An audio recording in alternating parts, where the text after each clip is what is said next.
Hello, everyone. Thank you for attending the early childhood session for Language at Home. How can we enrich daily routines with language? I'm Laura Grove. I'm an early childhood special education teacher. I teach at Terra Center Elementary School in Burke, and I am so happy to have you watching this presentation. Okay. How on earth can we provide an enriched language environment outside of the classroom in our lives here at the house without feeling overwhelmed with the daily jobs of being a parent, managing our homes, and not having a little coach by our side reminding us and prompting us on when to do something and how to do it? Because we know our mind is all over the place taking care of so many things.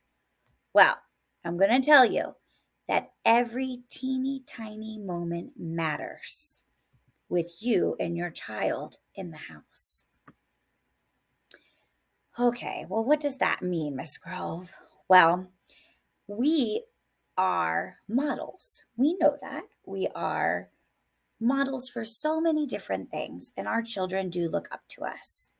We have children on varying ability levels, right?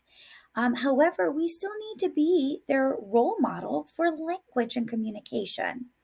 And in order to be a fantastic model, we kind of need to know the three most important types of language modeling that we can provide our children.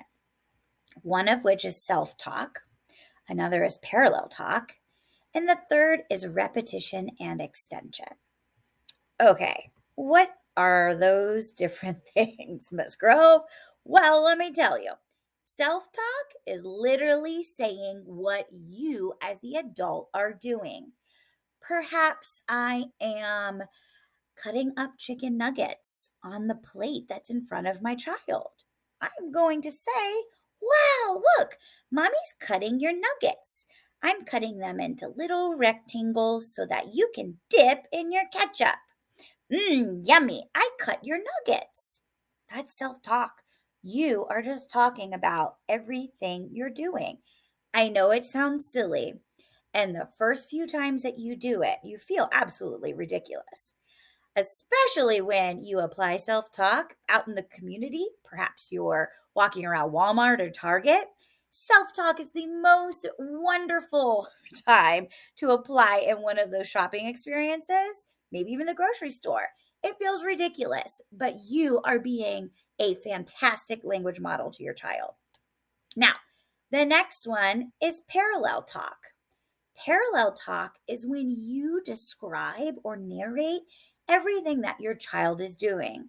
Let's go back to the chicken nugget example.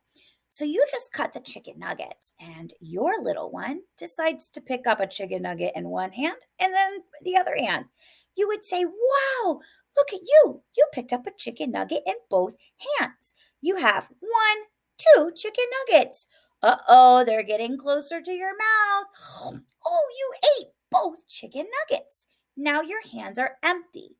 So you are literally just describing everything that's happening. Now, the last form of language modeling that we're going to apply to our session today is repetition and expansion. This is when you say or do what they said or did, and then add a little bit more to it. I call it adding more spice because you're making the language experience even more robust as if it were a recipe, okay? And so perhaps your child vocalizes, but maybe your child doesn't vocalize. Or maybe your child uses an alternative communication device or pictures to vocalize and share their ideas and thoughts. Okay. Perhaps it's eye gaze. So you might literally do the exact same things that they said or did. Perhaps your child said, look, as you are pulling the chicken nuggets out of the freezer. And you would then say, you would repeat what they said. Look, you're right. I'm pulling them out of the cold freezer. And watch out. So the frozen peas don't fall, I'm going to block. Okay, that was an extreme expansion. You might just repeat the one word they said and expand with a couple extra words. I'm a little dramatic though in my expansion a lot of the times.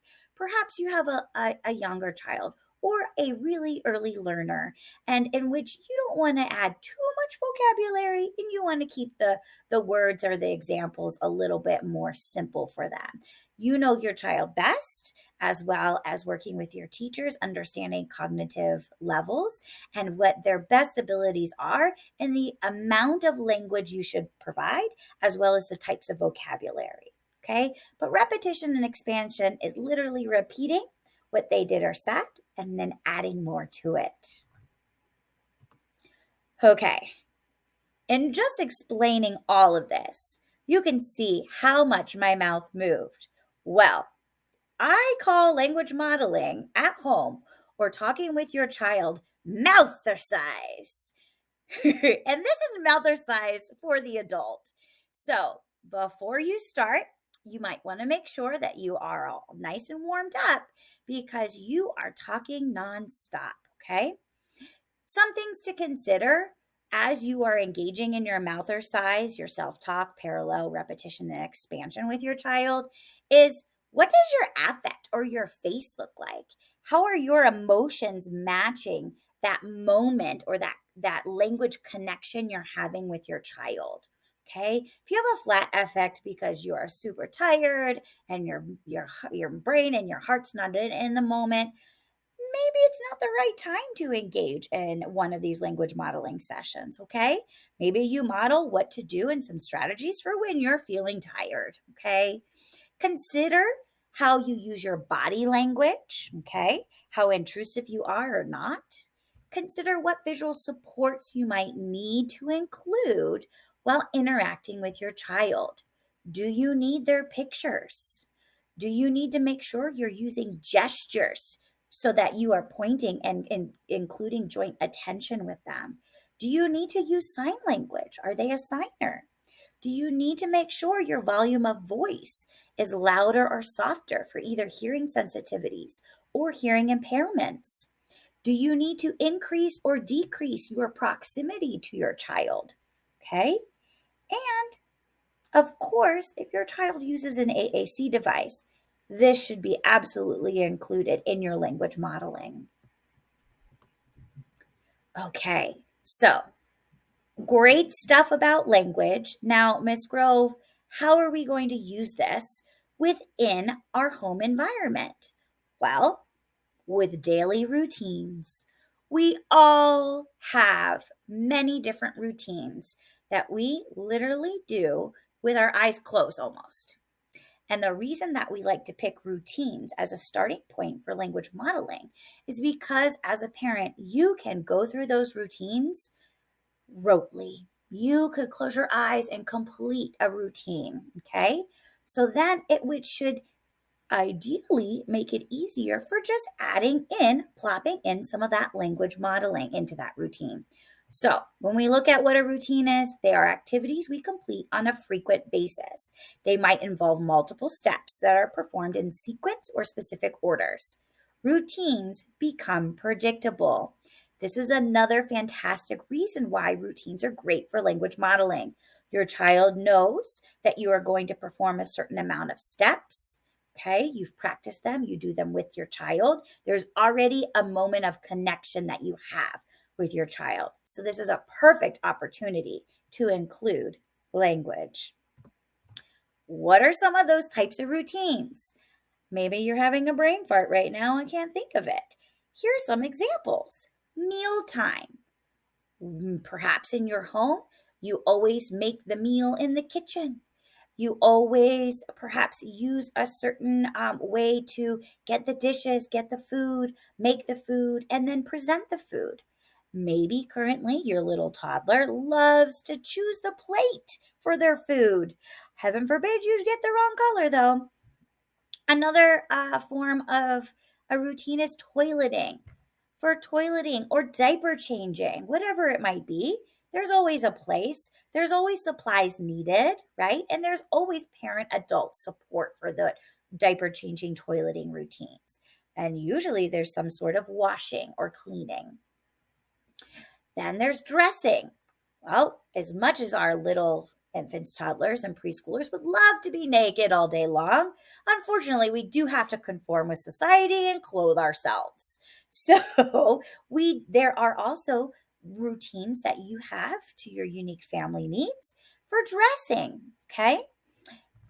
Transporting is another routine.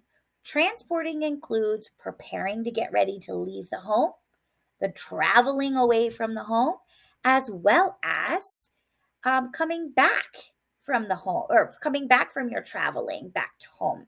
Okay. There are many steps that you include, whether you have your own family vehicle, you use public transportation, maybe your child is attending a school-based service and they use the bus, right? So there's different types of routines revolving around transporting. And then there's bedtime. So many different routines. As much as we would love the same routine for bedtime, it doesn't always work out. That's okay. That's life. We understand. But I know that we attempt to create some sort of bedtime or sleep routine. Again, this is with parent connections with their child and a perfect opportunity to embed language. Okay, so let's dive into mealtime.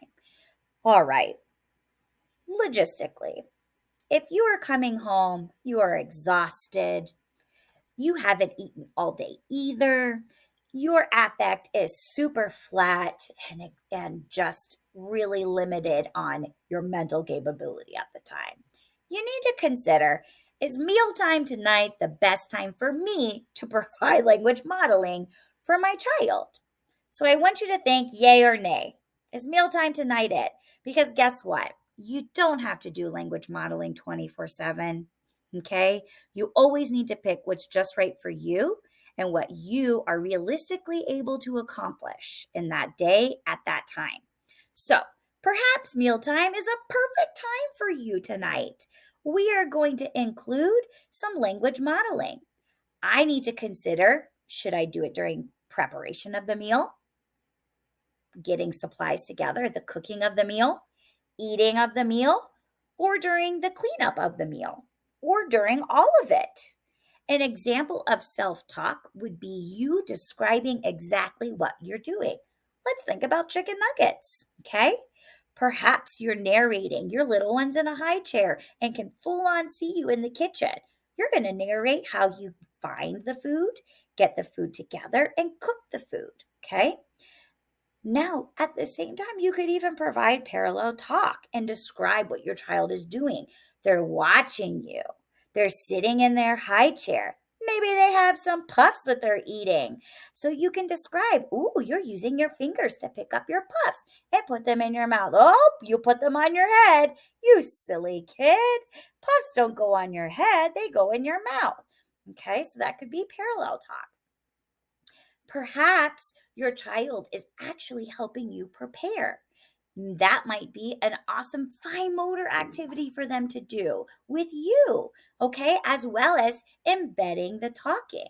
Perhaps your little one helps you chop things, okay? So as they're chopping, they might say, chop, chop, chop. And you would, to repeat and expand, say, ooh, chop, chop, chop, little pieces for our salad. Chop, chop, chop. Let's now scoop it in the bowl. Okay. You would then say what they say and expand. This can happen again throughout any time of the mealtime preparation, consumption, and cleanup. All right. Woo, yeah. Toileting, diapering, our most favorite times and the most beautiful wrestling actions throughout our time with our little ones. Okay. Well, again, let's consider, is language modeling something I'm capable of accomplishing right now in my own personal mental state? Okay. Yay or nay? Okay. If it's a yay, then let's proceed. I think I might consider traveling to that designated location where we either complete the toileting routine or the diapering routine. Perhaps there's necessary materials that I might be able to describe and talk about, like a step stool, or a diaper, or the wipes, or the changing pad, or perhaps the special potty seat or the floor toilet seat. We all know what potty training is like. Perhaps I need to include some vocabulary or language revolving around pulling up or pulling down. Moving my body or my child's body going up or down? And then what do we do when we're done? Do we throw something away? Do we flush? Do we close? And most importantly, washing our hands. Toileting is a fantastic way to include some sing alongs, okay? Yes, you might be doing self talk, describing what you're doing. I'm helping you up on the potty. Okay, I'm moving your legs. Let's make sure we aim down. Or it could be that your little one is sitting. Wow, you're sitting. Look at you. Your tushy's on the potty. Your hands are in your lap, or you're holding your toilet paper and you're waiting for the potty to come out. Okay, or you might repeat and expand. They might say up because they need to go up on the potty, or they need to push their tushy up so that you can pull down their pants and put on a new diaper. Okay, so you might repeat up and you say, up, you're up, we're getting up on the toilet, or up, pushing tushy up for mommy, or daddy, or grandma, or grandpa, or auntie, whoever's changing you. Okay, so on top of that, some other great things to do, because toileting might not be one of the most exciting parts of your child's routines, is to engage in sing alongs, right? How can we try to avoid escaping from the situation and increase some motivation and some interactions? So you might start to sing, okay? And you might have a potty song or a diaper song, and you sing and you sing. Not only are you providing language then, but maybe you stop and see if your child fills in a sound. Okay. Maybe you stop and see and hear your child, look who wasn't looking at you before. And then you proceed again to start singing. There are many things that you can incorporate without just self talk, parallel talk, and repeat and expand during toileting routines. Okay. Dressing. Now, depending on the age of your little one and the preferences they might have, dressing, again, dressing at night into PJs might be something you're more willing to tackle than dressing routines in the very morning when everybody is rushing fast to get out of the house on time. So, dressing, is it a yay or a nay for you? Always consider. Okay, if it's a yay and we're ready to tackle this, think about how you're picking out the clothes. You are picking out the clothes, you might use self talk, or you're allowing your child to pick out the clothes. So you would use parallel talk. Ooh, I see you taking out your shirt. You picked the shirt with a big unicorn on it. Wow, how beautiful. The unicorn has pink, and pink matches their pink socks you picked out. Those socks will go on your feet. You can describe their actions of actually putting on, a lot of the younger words of pulling up, pushing down, pulling your arm in and out. So thinking of those kind of simple words. Perhaps your child is advanced in language and you're doing the repeat and expand. Okay. I also want you to think about how you can repeat and expand with just sound utterances. Maybe your child is trying to put on their sock, right? Just like the little kid in the picture. And they go, You could still repeat and expand with just those sounds. You might go, oh man, this is really hard. I'm pulling and it just isn't moving. Okay, so you're providing a little bit more language on top of those sounds. Same with children who might vocalize with purpose, but also use their AAC device, right? You might be describing with their AAC device and activating icons as they are doing things as your form of parallel talk. Okay, next, transporting. Okay, getting ready to leave, the moment of actually leaving, while you're transporting, and then the end game. All right, this is a great time to include language modeling. Now, again, yay or nay, perhaps you are lost in the car. Okay, you've got a packed car, everyone's there, it's crazy. You're panicking. Google Maps is doing a horrible job. Something went wrong. Okay, it's probably not the best time to work on language modeling. You might even want to try to keep your mouth shut for some of the modeling you might be thinking in your head. But if it is a yay and you're having a really nice preparation and drive, then some things to consider would be, hey, the routine for getting stuff together, shoes, jackets, backpacks. Maybe your kid's going to school or daycare. Maybe your kid's going to grandma's house for the weekend and you have a date night. Whatever it might be, how can you provide that language modeling for those routines? Okay. You can apply self talk, parallel, and repeat and expand for those preparations to transport. Once you're actually transporting, is I personally feel one of the easiest ways to provide some talking. Perhaps you get some motivation and put some music on and you play some little kid jams, whatever it might be. And then you pause it and you turn it off. The kid might say something because you stopped it. They might make a grunt. So you might say, "Oh, yeah, I like that song too. We should keep playing, Mom. We should turn it back on, Dad." Okay. And then activate the music again. Maybe you stop and your child starts to fill in some of the songs. Amazing. Perhaps you're having a no music moment and an ambulance just drove by, or the Burke fire truck, or wherever you are in Fairfax County. Sorry, I shouldn't be biased to the Burke neighborhood area. And you say, "Oh my gosh, I hear some loud sounds. I think it might be a fire truck. It's going to the rescue." That would be self-talk, right? Perhaps your child starts pointing out the window because they see something. Then you can start parallel talk with, "I see what you see. You see a doggy out there." And the doggy is walking next to the man. The doggy has black spots. He's doing a great job staying close by. Okay, so lots and lots of ways to talk while you're in the car.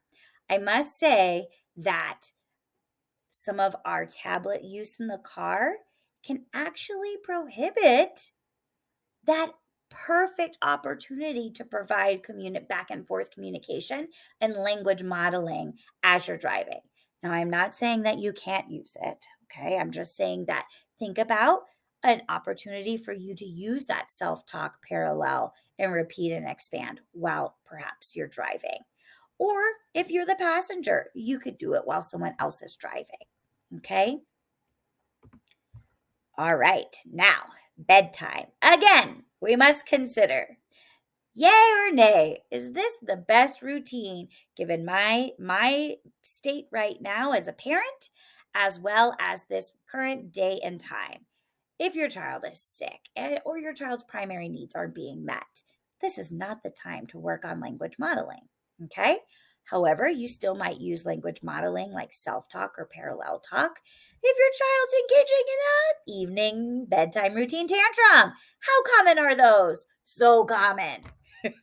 However, if it increases your child's tantrum, please don't do it then.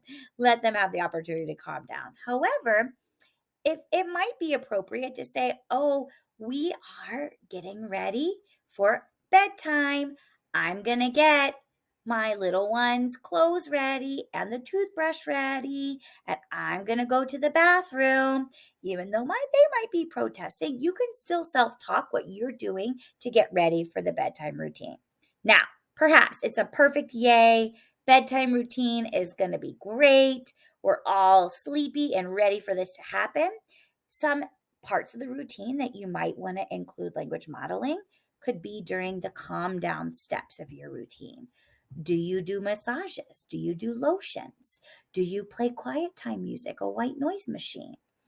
Do you have good night farewells to everybody in the house? Do you give kisses and hugs? Do you provide times for snuggling?